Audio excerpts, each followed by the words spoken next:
Hello dear aspirants, welcome to সাকসেসবাজ academy. সাকসেসবাজ একাডেমিতে তোমাদের আরও একবার স্বাগত জানাচ্ছি। গতকালই প্রকাশিত হয়েছে WBPRB কর্তৃক যে প্রিলিমিনারি রেজাল্ট, সেই রেজাল্টের ডিটেলস, যাতে কিন্তু তোমরা প্রত্যেকেই তোমাদের মার্কস দেখে নিয়েছো আশা করি। এবার সব থেকে বড় বিষয় হচ্ছে এই প্রসঙ্গে দাঁড়িয়ে দুটো প্রশ্ন উঠে এসছে।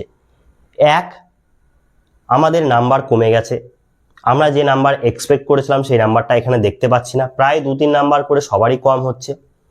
আরও একটা বিষয় অনেকের মনে সাড়া দিয়ে উঠেছে, সেটা হলো যে ইসি ক্যাটাগরি বা অন্যান্য এক্স সার্ভিসম্যান ক্যাটাগরি, এই ক্যাটাগরিতে কিছু কিছু ক্ষেত্রে অনেক পোস্ট থাকা সত্ত্বেও মাত্র কয়েকজন চাকরি পেয়েছে, মাত্র কয়েকজনের নাম এসছে, চাকরি এখনো তো কেউ পায়নি, কেননা ফাইনাল রেজাল্ট আসেনি, এটা বলা ভুল হবে। তো মাত্র কয়েকজনের নাম এসছে, বাকি লিস্টের বাকি যে ক্যান্ডিডেট সেই জায়গাগুলো তো ফাঁকা।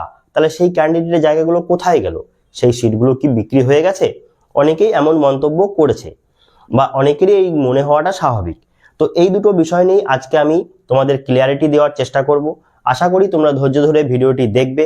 তবে প্রতিদিনের মতো আবারও একটি কথা বলার তোমাদের কাছে, যারা অতীব জ্ঞানী ব্যক্তি তারা এই ভিডিওটি থেকে কৃপা করে দূরে থাকো।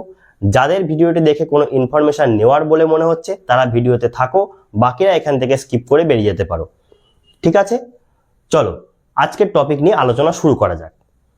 প্রথমত যে বিষয়টি আমরা দেখতে পাচ্ছি, সবারই নাম্বার কিন্তু 2-3 নাম্বার করে কমে গেছে। এমত অবস্থায় অনেকে এক্সপেক্ট করছো যে আমরা কি তাহলে ফাইনাল কাট আপে আসতে পারবো? আমাদের কি জাদু বলে এই নাম্বারটা কমে গেল? এটা সবার মনেই প্রশ্ন। দেখো, প্রসঙ্গত এখানে বলে রাখি যে 2-3 নাম্বার যে বাদ হওয়ার ব্যাপারটা, সেটা কিন্তু কয়েকটা কোশ্চেন বাতিল হয়েছিল, তোমরা মনে করে দেখো। সেই কারণে হতে পারে, মেবি হতে পারে, আমিও ঠিক জানি না, আমার এটা মনে হলো তাই বললাম। তবে তোমাদের যাদের যাদের মনে হচ্ছে যে নাম্বার অনেকটাই কমে গেছে এবং নাম্বার কিন্তু আমাদের না হলে সমস্যায় পড়ে যাব, আমি তাদের জন্য বিশেষ করে বলছি, তোমরা ইমিডিয়েট পিআরবি অফিসে যাও। আরক্ষা ভবন পিআরবি অফিস, তোমাদের নিজেদের অ্যাডমিট কার্ড, নিজে গিয়ে ক্যান্ডিডেট সে যাবে, অন্য কেউ গেলে কিন্তু হবে না। নিজে ক্যান্ডিডেট গিয়ে ওখানে বলবে যে আমার এরকম নাম্বার কম হচ্ছে, আমি খাতাটা দেখতে চাই, খাতাটা আমি রিভিউ করাতে চাই। তুমি রিভিউ পিটিশন করবে, খাতাটা কিন্তু ওরা রিভিউ করতে দেবে। সেখানে কিন্তু তুমি খাতাটা মিলিয়ে তোমার সামনে বসে খাতাটা দেখে তোমার কোথায় ভুল হয়েছে বা তাদের কোথায় ভুল হয়েছে, হতেই পারে, মানুষ মাত্র, মেশিন মাত্র, এখন সবকিছুতেই ভুল হয়। সুতরাং সেই ভুলটা তুমি যদি কারেক্ট করে তোমার কয়েকটা নাম্বার বেড়ে যায়, সেটা অবশ্যই তোমার জন্য ভালো হবে। সুতরাং এর ওর কথায় কান না দিয়ে, আশেপাশে অন্যান্য কে কি করছে সেগুলো না দেখে নিজেরটা নিয়ে ভাবো, এবং সব থেকে বেস্ট অপশন এটাই হবে, তুমি পিআরবির সঙ্গে যোগাযোগ করে পিআরবি আরক্ষা ভবনে গিয়ে তোমার সংশ্লিষ্ট বিষয়টি সমাধান করে আসো। এটা তোমার জন্য উত্তম উপায় বলে আমি মনে করি। এবার কি করবে না করবে সেটা অবভিয়াসলি তোমার ব্যাপার, আমার গাইডেন্স দেওয়া দরকার, আমি গাইডেন্সটা দিলাম, নেবে কি নেবে না সেটা সম্পূর্ণ তোমার উপরে। ঠিক আছে, এবার আসছি দ্বিতীয় পয়েন্টে। অনেকেই ভাবছো যে সিট কি তাহলে বিক্রি হয়ে গেল, সিটগুলো কোথায় গেল, এটা একটা প্রসঙ্গ উঠে আসছে।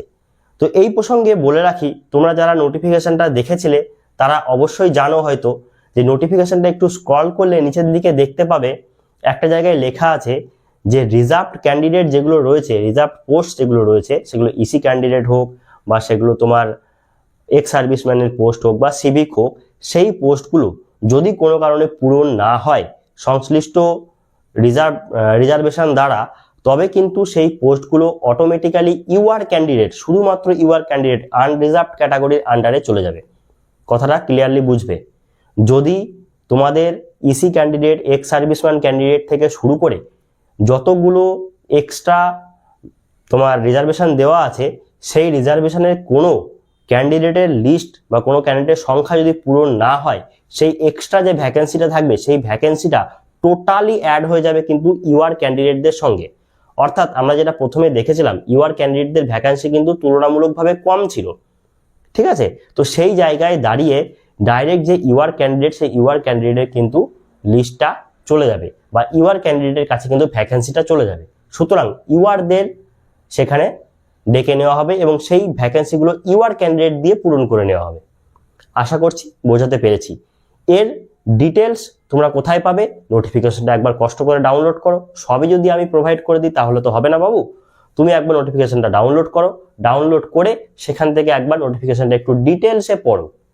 ইংলিশে লেখা আছে। আজকালকার দিনে যদি তুমি ইংলিশ বুঝতে নাও পারো, চ্যাট জিপিটির হেল্প নিতে পারো, এআই এর হেল্প নিতে পারো, তার দ্বারা কিন্তু তুমি বিষয়টা একটু বুঝে নাও, তাহলে তোমার কাছে কিন্তু বিষয়টা একদম ক্রিস্টাল ক্লিয়ার হয়ে যাবে। আশা করি এই যে দুটো বিষয়, এই দুটো বিষয় নিয়ে সব থেকে বেশি কন্ট্রোভার্সি চলছে বর্তমানে, সে বিষয়ে তোমাদের সঠিক গাইডেন্স দিতে পারলাম। আবারও কোন কোন বিষয়ে তোমাদের কনফিউশন তৈরি হচ্ছে সে বিষয়গুলো অবশ্যই আমাকে জানিও, আমি অবশ্যই চেষ্টা করব সেগুলো নিয়ে তোমাদের কাছে ক্রিস্টাল ক্লিয়ার করে দেওয়ার। বোঝা গেছে? আর আপাতত রেজাল্টের কথা সেরকম কিছু শোনা যায়নি।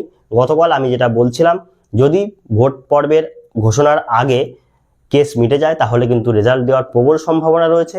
তবে ভোট পর্ব হয়তো ইমিডিয়েট ঘোষণা হতে পারে। যদি ইমিডিয়েট বেসিসে ভোট ঘোষণা হয়ে যায় আর যদি কেস না মেটে তাহলে কিন্তু রেজাল্ট দেওয়া মুশকিল হয়ে যাবে। এবার হ্যাঁ, যদি পিআরবি এর মধ্যে কোনো কোর্টের সাথে নেগোসিয়েশনে বসে, বা কোর্টের সাথে তো অ্যাকচুয়ালি নেগোসিয়েশনে বসা যায় না, যদি কোর্টের যে রায় হবে, কোর্টের যে যেদিনকে কেসের ডেট আছে সেদিন যদি পিআরবি এমন কিছু ডকুমেন্টস প্রডিউস করে, বা সেদিন যদি পিআরবি নিজেদেরকে সেখানে আন্ডারস্ট্যান্ডিংয়ে নিয়ে যায়, তাহলে কিন্তু রেজাল্ট বের হওয়ার একটা প্রবণতা থেকেই যাবে। সুতরাং এই রেজাল্টের বিষয়টা হচ্ছে এখন অত্যন্ত জটিল হয়ে রয়েছে। এটা নিয়ে একটু কম আলোচনা করাই বেটার, কারণ তোমরাও ডিমোটিভেট হবে, আমরাও সেটা চাই না। তো অবশ্যই যার যে কনসার্ন বর্তমানে দেখা দিয়েছে সেটা আগে সলভ করো। রেজাল্ট একদিন না একদিন অবশ্যই আসবে, একটু ধৈর্য ধরতে হবে। ওই যে বলে ধৈর্যের ফল মিঠা হয়, সুতরাং এখানে ওই মিঠা ফলটা পেতে গেলে তোমাকে এখন ধৈর্য ধরতে হবে, কিচ্ছু করার নেই। ঠিক আছে? তো আবারও দেখা হচ্ছে এমনই কোনো ইনফরমেটিভ একটি ভিডিওতে। ততক্ষণ ভালো থাকবে, সুস্থ থাকবে আর জমে প্রিপারেশন করবে। জয় হিন্দ।